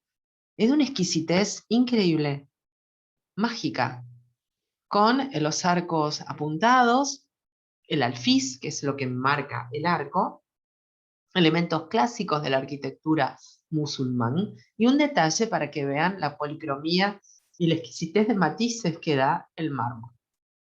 Se suponía que iba a construir uno negro para él ante su muerte, pero su hijo mayor, en esa historia de amor tan increíble, de 14 hijos, uno, el mayor, traiciona a su padre y lo acusa de malversión de fondos y de gastos estrafalarios para construcciones, y lo hace encerrar en el fuente de Agra, y ve con mucha tristeza a través de la niebla que levanta el río y a la distancia la tumba de su amada esposa, y añora durante toda su vejez volver a encontrarse con ella, y no lleva a cabo, debido a que su hijo lo encarceló, la versión negra, mármol negro, para que hiciera a la par del edificio que le dedicó a su amada esposa difunta. Bueno, la tumba tal vez más famosa de la historia, después de la pirámide de Keops o la tumba de Tutankamón, ¿no es así? Y ahí se puede ver una perspectiva con, aparte, el cambio de luces que plantea el día, y que siempre es una obra exquisita y maestra de la arquitectura. Bueno, vemos de este periodo también la vista de un pabellón de los jardines de Shalimar, en Lahore. Este tema de los jardines es muy propio de lo musulmán, y se puede ver también arcos polilobulados al fondo. También tenemos la Bajaji Masjid, literalmente la mezquita real, fue construido en 1674 por Aurangzeb en Lahore. Y la vista de la fortaleza de la ciudad real de Fatehpur Sikri. El estilo indoislámico más famoso es la arquitectura mogol. Sus ejemplos más destacados son la serie de mausoleos imperiales, y que comenzaron con la fundamental tumba de Humayun, siendo el más conocido el Taj Mahal. Es conocido por sus características que incluyen edificios monumentales, rodeados de jardines de los 4 lados y dedicados a trabajos de ornamentación, incluidos trabajos decorativos de Pachinkarí, pantallas de celosía jalí. El fuerte rojo en Agra, donde fue encerrado por su hijo, el célebre emperador, fue construido de 1565 a 1574, y la ciudad amurallada de Fatehpur Sikri, del año 1569 a 1574, se encuentra entre los logros arquitectónicos de esta época, al igual que el ya citado Taj Mahal, construido como una tumba para la reina Mutaz Mahal por Shah Jahan. Reinó del año 1628 a 1658. El empleo de la doble cúpula, el arco empotrado, la representación de cualquier animal humano, una parte esencial de la tradición india, está prohibido en los lugares de culto bajo el Islam. El Taj Mahal contiene mosaicos de plantas ornamentales, y la arquitectura durante el periodo mogol, con sus gobernantes de origen túrquico-mogol, ha mostrado una notable combinación de estilo indio combinado con islámico. El ejemplo del Taj Mahal en Agra es una de las maravillas que nos muestra esta simbiosis. Ahí vemos el Fuerte Rojo, fue la residencia principal de los emperadores mogoles durante casi 200 años, hasta 1856. Y vamos ahora a los estilos regionales. En las regiones meridionales del subcontinente indio, el sultanato Bahami y los 5 sultanatos del Decán desarrollaron los estilos arquitectónicos indo-islámicos del Decán. Los ejemplos más notables son Chaminar, Mecca Masjid, Tumbas, Shahi, Madrasa, Mahum Gawan y Gol Ummas. Dentro del subcontinente indio, la región del Bengala desarrolló un estilo regional distinto bajo el sultanato de Bengala independiente, incorporó influencias de Persia, Bizancio y el norte de la India, que combinaban con elementos bengalíes autóctonos como los techos curvos, las torres en esquina y la compleja ornamentación de terracota. Una característica del sultanato fue relativa ausencia de minaretes, y en ese momento se construyeron en toda la región muchas mezquitas medievales, pequeñas y medianas, con múltiples cúpulas y artísticos mihrab, con nichos. La gran mezquita de Bengala fue la mezquita Adina del siglo XIV, la mezquita más grande del subcontinente indio, construida de piedra procedente de templos derribados, constaba de una bóveda de cañón de crucería monumental sobre la nave central, la primera bóveda gigante de este tipo utilizada en el subcontinente. La mezquita se inspiró en el estilo sasánida imperial de Persia, y el estilo del sultanato floreció en los siglos XIV y XVI, un estilo provincial influenciado por el norte de la India, evolucionó en la Bengala mogol durante los siglos XVII y XVIII. Los mogoles también copiaron la tradición del techo bengalí Dochala para sus mausoleos en el norte de la India. Aquí vemos el ejemplo de Ulan Darwaza, fue construido por Akbar el Grande para conmemorar su victoria sobre el sultanato de Gujarat. Y vemos una típica arquitectura de origen islámico, con su arco apuntado, que aquí no podemos decir gótico, su arco conopial, ese es el nombre técnico de este tipo de arco, y un alfiz, que es este marco que lo sostiene. Vemos aquí de Golgumskad, construido por el sultanato de Bijapur en el estilo de Cani, la segunda cúpula premoderna más grande del mundo. Y vemos Charminar del año 1591 en la ciudad vieja de Hyderabad. Según la leyenda, fue construido por Muhammad Quli Qutb Shah para conmemorar el final de una plaga que asolaba la ciudad. Es una entrada a la ciudad fortificada. Y vemos la mezquita andina, la mezquita más grande, Adina, la mezquita más grande de la arquitectura musulmana bengalí, en ladrillo rojo y rodeada de jardines geométricos. Y la arquitectura maratha, los marathas gobernaron gran parte del subcontinente indio de los mediados del siglo XVII hasta principios del XIX. Su actividad religiosa tomó plena forma y pronto los cielos de las ciudades maharashtrianas estaban dominados por las agujas de los templos. Las viejas formas volvieron con esta renovación de la arquitectura hindú, infundida por el sultanato y más tarde por las tradiciones mogolas. La arquitectura del periodo maratha se planificó con patios adaptados a los climas tropicales. La arquitectura maratha es conocida por su simplicidad, por su lógica visible y una estética austera, enriquecida por hermosos detalles, ritmo y repetición. Los pasillos y arcadas perforados por delicados nichos y puertas y ventanas crean un espacio en el que la articulación de las áreas abiertas y semiabiertas cubiertas parece sin esfuerzo y encantadora. Los materiales utilizados durante estos tiempos para la construcción fueron ladrillos delgados, mortero de cal, yeso de cal, columnas de madera, bases de piedra, pisos de piedra de basalto y pavimentos de ladrillo. Maharashtra es famosa por las cuevas y las arquitecturas excavadas en la roca. Se dice que las variedades que se encuentran en Maharashtra son mayores que las cuevas y las arquitecturas excavadas en la roca de Egipto, Asiria, Persia y Grecia. Los monjes budistas comenzaron estas cuevas en el siglo II a.C., en busca de un ambiente sereno y pacífico para la meditación, y lo encontraban en estas cuevas en las laderas. Ahí se ve el Hammam Sadid, es culturalmente el lugar de culto más importante para la que sigue, la arquitectura Sikh.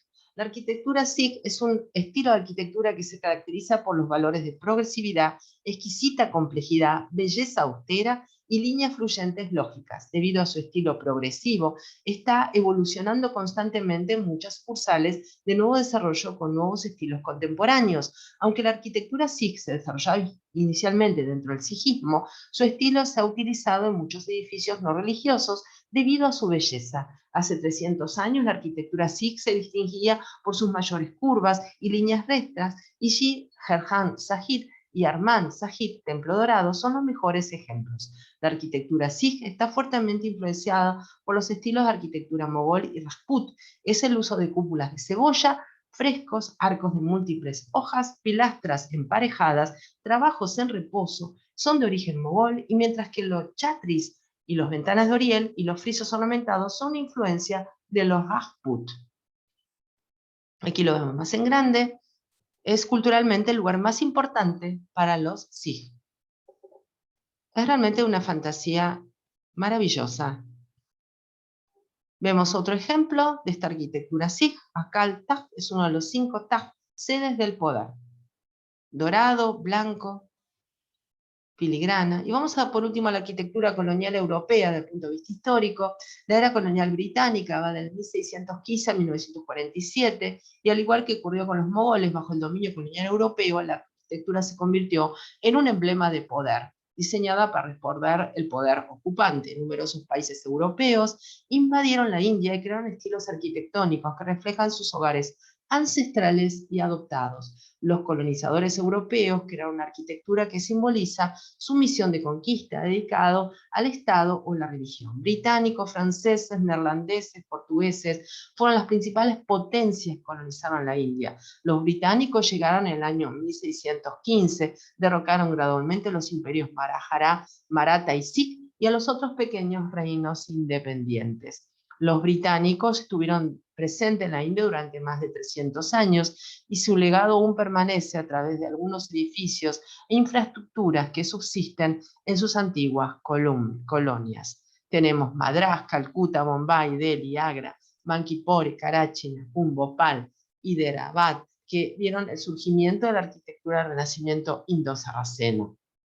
Muchas de ellas son extremadamente estrellas a través de sus calles secundarias, ocupadas por los nativos con sus numerosos irregulares y de varias dimensiones. Una planta suntuosa, las habitaciones se abren a un patio en el centro, las casas de jardín fueron utilizadas originalmente como casas de fin de semana para un uso recreativo por parte de los británicos de clase alta. No obstante, la casa del jardín se convirtió en una vivienda ideal a tiempo completo, abandonando el fuerte del siglo XIX. Mumbai, entonces conocida como Bombay, tiene algunos de los ejemplos más destacados de la arquitectura colonial británica, algunos de estilo neogótico, como ejemplo la estación de término de Victoria, Universidad de Mumbai, Torre del Reloj de Rajabai, Tribunal Superior, de Indo-Sarraceno, Museo del Príncipe de Gales, Puerta de la India, Palacio Hotel Taj Mahal, y también Art Deco, el Cine Eros, el edificio New India Assurance, y Calcuta, Madrás y están rodeadas de manera similar por el agua y la división de la India en el norte y los británicos en el sur. Una inglesa señaló en 1750 que a orillas del río están, como se puede decir, absolutamente llenas de elegantes mansiones, llamadas aquí como en Madrás, casas de jardín, garden houses. La fila de la explanada está frente a los fuertes con palacios alineados. Los pueblos indios en estas áreas consistían en casas de arcilla, de paja, que luego se transformaron en unas metrópolis de ladrillo y piedra. Vemos el ejemplo del Rashtrapati Badam, fue construido por el virrey británico, ahora sirve como residencia oficial del presidente de la India. La Puerta de la India es un monumento a los 70.000 soldados del ejército británico de la India que murieron en la Primera Guerra Mundial. Y el edificio de la Secretaría se encuentra en el bloque norte. Sadaf Bhagwan, que alberga el Parlamento de la India, un buen sincretismo hacen en lo contemporáneo con su legado cultural. Rashtrapati Niwas en Shimla, proyectada por Henry Irwin en el estilo Jacobean, que tiene que ver con un estilo derivado del Turon, el Jacobean, elizabethan, y construido a finales del siglo XIX, en plena efervescencia del romanticismo, donde los neos estaban a la orden del día. Y aparece también lo neo-Tudor. Los edificios de Madras High Court son un excelente ejemplo de arquitectura indo-sarracena diseñada por J.W. Bransington bajo la guía del arquitecto británico Henry Irwin, que destaca su trabajo en la India, de gran exotismo. Y tenemos la estación terminal Victoria, ahora Chhatrapati Shivaji Maharaj Terminus, en Mumbai, diseñada en el estilo neogótico por Frederick Stevens a finales del siglo XIX. Otra vez el tema de los revivals durante el periodo de la arquitectura, llamamos romántica, o victoriana en este caso particular, si estamos remitiéndonos a la India. El Victoria Memorial, el Kolkata, fue diseñada por William Emerson y construido entre 1906 y 1921 y fue inspirado por el célebre Taj Mahal. Tenemos aquí también en la puerta de la India, en Bombay, un monumento erigido en 1911 para conmemorar el desembarco del rey Jorge V y la reina Mary, diseñada por George Whitted en el estilo indo-sarraceno. Así que tiene una influencia islámica, obviamente, los arcos, fíjense.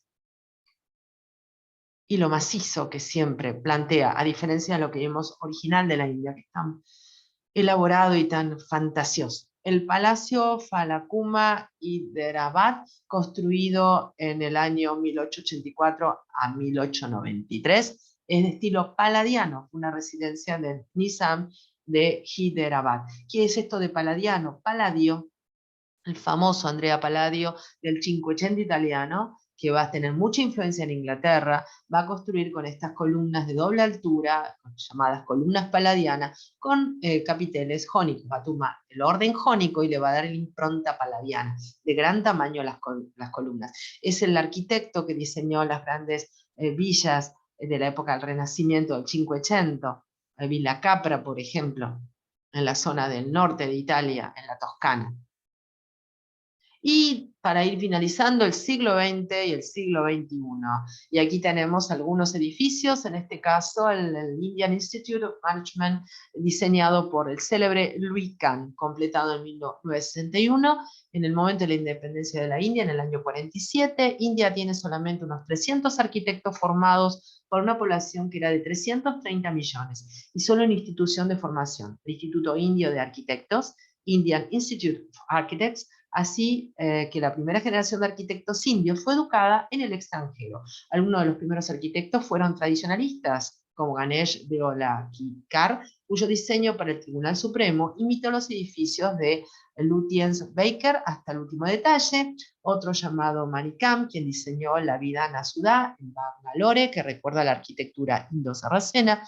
Y en el año 1950 el arquitecto francés Le Corbusier, un pionero del movimiento moderno racionalista, recibió el encargo de Jawaharlal Nehru de diseñar la ciudad de Chandigarh, el único proyecto que llevó a cabo Le Corbusier con respecto a ciudad planificada. Su plan incluía áreas residenciales, comerciales e industriales, junto con parques y una infraestructura de transporte.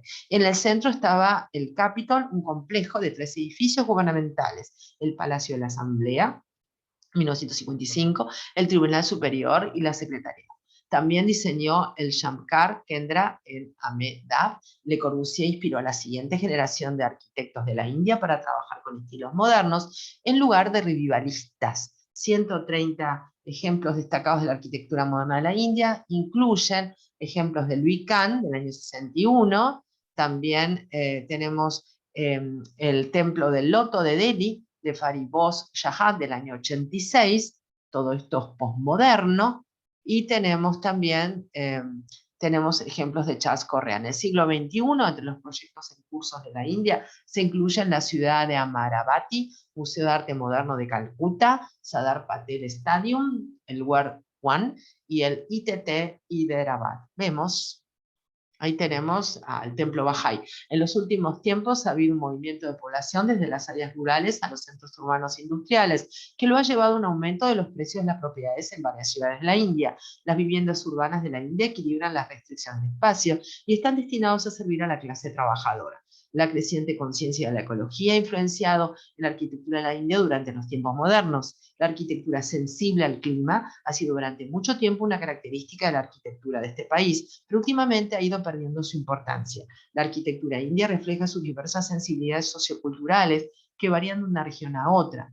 Tradicionalmente se considera que algunas áreas pertenecen a mujeres. Las aldeas en la India tienen características como patios, logias, terrazas y balcones, Kali, Cochins y Palampor, de origen indio, que destacan la asimilación de los textiles indios en el diseño de los interiores.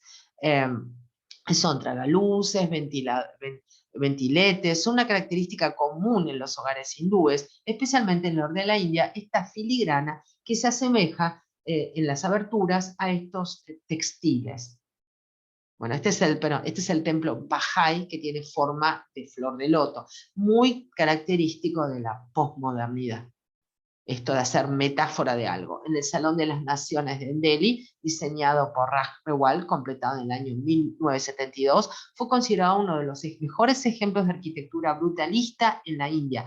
Esto del brutalismo remite al legado de Le Corbusier, de dejar expuesto a la materialidad, en este caso del hormigón. Sin embargo, a pesar de varias protestas, fue demolido en el año 2017 y su demolición fue considerada una tragedia ante la comunidad arquitectónica. Errores que seguimos cometiendo hoy en día en cuanto al patrimonio. Y hablando de Le Corbusier, acá tienen el Palacio de la Asamblea del año 55, parte del complejo del Capitolio en Chandigarh, única ciudad urbanística que Le Corbusier propuso y fue llevada a cabo. Él tenía los proyectos de París, incluido de Buenos Aires, Río de Janeiro, y en la India le aceptaron su propuesta. Aquí tenemos el actual del año 56, la arquitectura moderna, Stupa Diksha-Bhumi en Nagpur, completada en el año 1956, el stupa más grande del Asia si se ven las proporciones. Por supuesto, recuerden que el stupa tiene la forma del bol de Buda y aparte tiene la puerta torana, que después derivará en la puerta tori. Y ahí está el Templo del Loto en Delhi, completado en 1986. Es una de las casas de adoración Bahá'í más grandes del mundo. Puede hacerles recordar tal vez a la ópera de Sydney. Bueno, en la posmodernidad, que todavía está vigente, y que junto a la vanguardia de la deconstrucción es lo que impera hoy en día, hace metáfora, y al hacer metáfora está evocando una flor de loto, y esto está dedicado a un culto específico, entonces estamos hablando de la flor de loto como símbolo de meditación. Panorama del Indian Institute of Management Al-Medahab, diseñado por el célebre Louis Kahn y completado en el año 1961.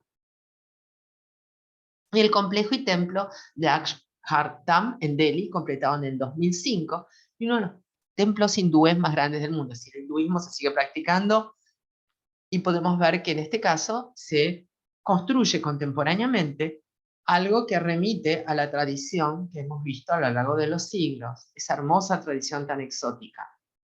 Vemos también la pagoda dorada de Namsai, completada en el 2010, y uno de los templos budistas más importantes de la India, con justamente los leones búdicos en la puerta. Y esta maravilla que tiene, ven, el Golden Temple en Vellore, está dorado con 1500 kilos de oro puro, pura ostentación. Y acá parece que volvemos a ver justamente las características del templo dravídico del sur, con su torre piramidal. El templo de Dakshineswar Kali es famoso por su asociación con Ramakrishna, también de culto hinduista. Muy llamativo todo, sigue siendo en la India de gran riqueza. Los templos de Palitana en la colina de Shantrunjaya, que tiene más de 900 templos, una cantidad enorme, parece que brotaran del suelo. Y tenemos los templos de Dilwara, son famosos por su uso de mármol, intrincados tallados de mármol, haciendo honor al célebre Taj Mahal. Miren qué detalles. Qué fantasía. Y tenemos el templo budista Mahabodhi en Mulangadkuti, en Sarna. La ciudad de Sarna es muy emblemática para el budismo. Y tenemos la pagoda global Vipassana, es una sala de cúpula de meditación con capacidad para albergar 8.000 meditadores y la sala de meditación más grande del mundo cerca de Gorai, al noreste de Mumbai, en la India. Y Gurudwara Bangla Sahib es una de las Gurudwara Sikh más destacados. ¿Se acuerdan de los Sikh? Bueno, seguimos construyendo hoy en día también con esta influencia. Y el Fatehpur, que está dedicado al establecimiento de los Sikh Mills y es el minar más alto de la India. El minarete o minar, como quieran llamarlo. Makkah, Masjid y Hyderabad es una de las mezquitas más grandes y antiguas del sur de la India. Y el Gran Gar, construido por Pramata Singha, la capital del reino Ahom Rangpur, es uno de los primeros pabellones del estadio al aire libre en el subcontinente indio. Significa casa del entretenimiento. Es un edificio de 2 pisos que una vez sirvió como pabellón deportivo real donde los reyes y nobles de Ahom eran espectadores de juegos como peleas de búfalos y otros deportes en Rupaji Patar, Patar que significa campo en asámís. Y particularmente durante el festival Rongali Bihu, en la capital Ahom de Rangpur, se dice que es uno de los anfiteatros más antiguos que se conservan en Asia. El edificio se construyó por primera vez durante el reinado de Wargadeo de Rudra Singha con bambú y madera. Posteriormente fue reconstruido con ladrillos por Swargadeo Pramata Singha en el año 1744 a 1750 después de Cristo. Bueno, un estadio. Hemos visto un panorama de diferentes edificaciones variadas al final y me voy a despedir con esta imagen tan evocativa, nocturna y azulada de es la postal más emblemática arquitectónica de la India, el Taj Mahal, con música. Les comparto unos minutos de música para meditar de la India, ejecutado hoy en día de manera contemporánea. Van a ver qué maravilla. Y bueno, espero que les haya sido útil esta clase. Muchas gracias, hasta el próximo video. Los dejo con la música.